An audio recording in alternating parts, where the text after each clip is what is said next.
Kebencian yang terpendam selama bertahun-tahun dilepaskan sekaligus. Bagaimana mungkin Reza tidak menjadi gila karena haus darah? Dia dibimbing oleh satu dorongan dasar, yaitu mengalahkan Rafael sampai mati. Pikiran itu membanjiri semua yang ada di benak Reza, bahkan kewarasannya. Seperti orang yang kerasukan, dia tidak melihat apa-apa selain darah di matanya. Karena itu, dia tidak menyadari bahwa Rafael telah lama berhenti berjuang. Bahkan, dia sangat tidak bergerak. Kedua pengawal melihat situasi yang buruk dan bergegas ke depan untuk menarik Reza kembali, atau Reza akan benar-benar menghancurkan kepala Rafael. Pada saat itu, darah di seluruh Rafael dan wajahnya telah rusak parah. Namun, itu tidak berhasil memadamkan api kebencian di dalam hati Reza. Sementara dia diseret menjauh dari tubuh, dia tidak melewatkan kesempatan untuk meluncurkan beberapa tendangan kuat ke Rafael. "Tuan Reza, itu sudah cukup. Kamu akan membunuhnya." Polisi hampir tiba, kedua pengawal itu mengingatkannya.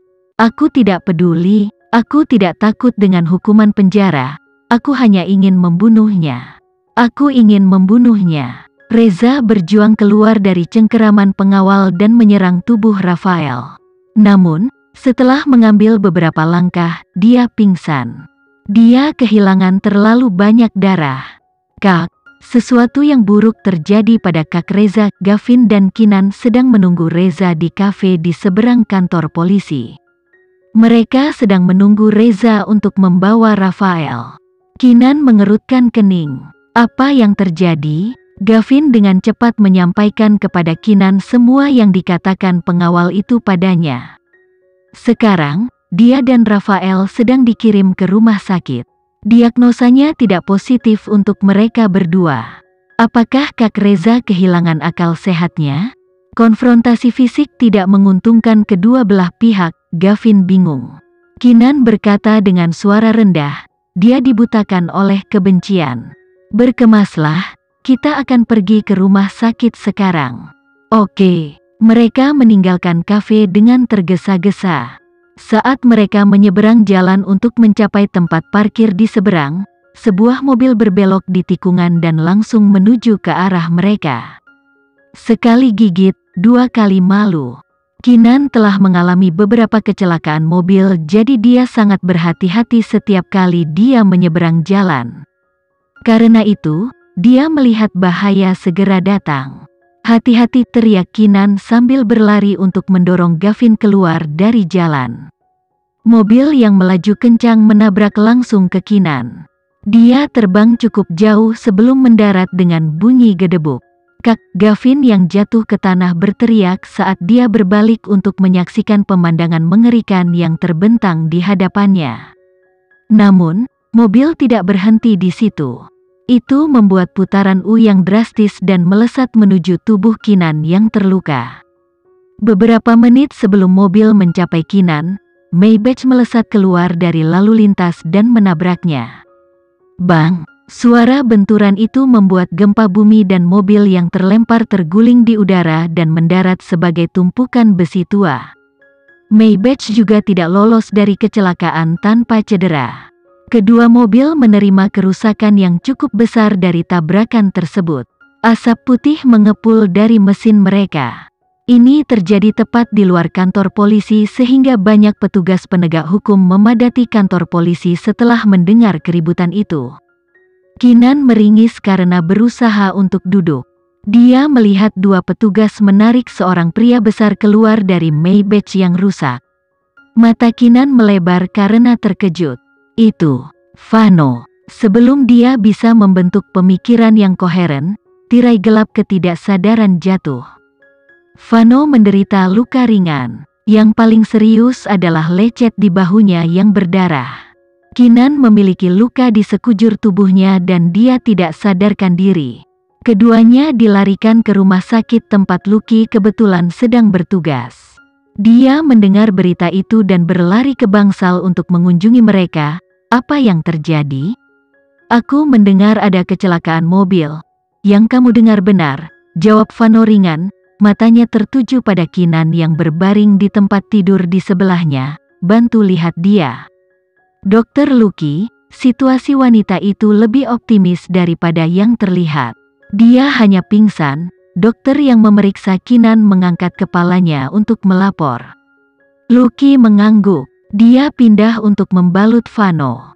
Karena dia baik-baik saja, biarkan aku melihatmu dulu. Vano mengangkat tangannya untuk menghentikannya. Dia berkata dengan cara yang sama, ladies first. Sejak kapan Vano menjadi begitu tidak mementingkan diri sendiri? Lucky berpikir dalam hati. Dia tersenyum dan berkata, baiklah, jika kamu berkata begitu. Ikuti rekan-rekanku untuk menyembuhkan lukamu. Aku berjanji akan merawatnya dengan baik. Vano mengangguk sebelum berdiri untuk mengikuti para dokter dan perawat keluar. Setelah semua orang yang tidak terkait diusir dari ruangan, Lucky mulai memeriksa luka Kinan. Vano dipindahkan ke kamar sebelah tempat dokter menjahit luka bahunya. Tuan dan Nyonya Tua Dirgantara serta Elena yang telah mendengar berita itu dengan cepat tiba di rumah sakit. Kenapa kamu begitu ceroboh? Mamanya bertanya dengan prihatin, menyaksikan luka sepanjang 10 cm di bahunya. Vano, apakah kamu merasa lebih baik? Apakah kamu kesakitan? Elena bertanya dengan perhatian yang sama. Dokter yang ada di ruangan itu menghibur mereka. Jangan khawatir. Luka Tuan Vano terlihat serius, tetapi sebenarnya tidak apa-apa. Kami akan mencabut benangnya dalam seminggu dan Anda hampir tidak akan melihat bekasnya setelah sebulan. Pak Tua Dirgantara menoleh ke petugas polisi di ruangan itu dan bertanya dengan cemberut, apa yang terjadi? Siapa yang menyebabkan kecelakaan itu? Para petugas menjawab dengan sopan, kecelakaan itu terjadi karena Tuan Vano ingin menyelamatkan Nona Kinan. Apa? Nyonya Tua Dirgantara bertanya dengan keras. Elena menatap mereka dengan bingung. Vano melukai dirinya sendiri karena dia ingin menyelamatkan Kinan? Beritahu kami apa yang sebenarnya terjadi, tanya Pak Tua Dirgantara dengan sungguh-sungguh. Itu tidak ada hubungannya dengan Kinan. Aku melihat seseorang mencoba untuk membunuhnya sehingga aku harus menyelamatkannya. Aku akan melakukan hal yang sama untuk orang lain, jawab Vano atas nama polisi. Para petugas mengangguk dengan penuh semangat dan setuju. Ya, Tuan Vano adalah pahlawan yang hebat. Jika bukan karena Tuan Vano, Nona Kinan mungkin sudah mati sekarang. Polisi terus menggambarkan situasinya. Nyonya Tua Dirgantara dan Elena menjadi semakin marah. Bagaimana mungkin Vano membahayakan dirinya untuk menyelamatkan Kinan? Bagaimana jika sesuatu yang buruk terjadi padanya? Elena sangat marah. Mengapa Vano harus menyelamatkan Kinan? Dia seharusnya membiarkan wanita murahan itu mati. Fakta bahwa Vano mengambil risiko besar untuk menyelamatkan Kinan membuat hatinya terbakar iri. Namun, wajahnya penuh pengertian. Vano pasti melakukannya untuk Farel. Lain kali, kamu harus memikirkan dirimu sendiri dan orang lain. Tuhan melarang, jika sesuatu terjadi padamu, apa yang akan kita lakukan? Air mata itu tiba dengan sendirinya. Elena memainkan peran sebagai tunangan yang penuh kasih dan perhatian. Nyonya Tua Dirgantara dengan cepat pergi untuk menghiburnya. Dia menegur Vano dengan ringan, tentu saja, kita harus membantu orang lain kapanpun kita bisa tetapi, Vano, kamu harus belajar membaca situasi. Kali ini kamu beruntung lolos hanya dengan luka kecil. Kamu tidak lagi bertanggung jawab atas hanya dirimu sendiri, kamu akan segera menikahi Elena. Apa yang akan dilakukan gadis malang itu jika sesuatu yang buruk terjadi padamu, Tante? Tidak apa-apa. Kita seharusnya tidak menyalahkan Vano, Elena menimpali dengan ramah dan penuh pengertian. Bagaimanapun juga, dia melakukan hal yang baik. Tetap saja, dia harus menjaga dirinya sendiri sebelum dia mengurus orang lain. Nyonya Tua Dirgantara sudah siap untuk meluncurkan litani lain ketika Vano memotongnya dengan sopan. Baiklah, Ma. Aku mengerti. Sampai jumpa lagi karena aku ingin istirahat sekarang.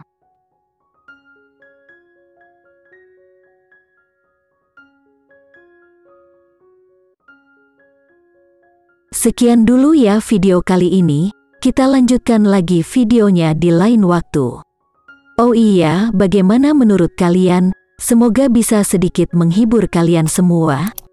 Untuk teman-teman yang baru nonton, jangan lupa subscribe ya, hehehe.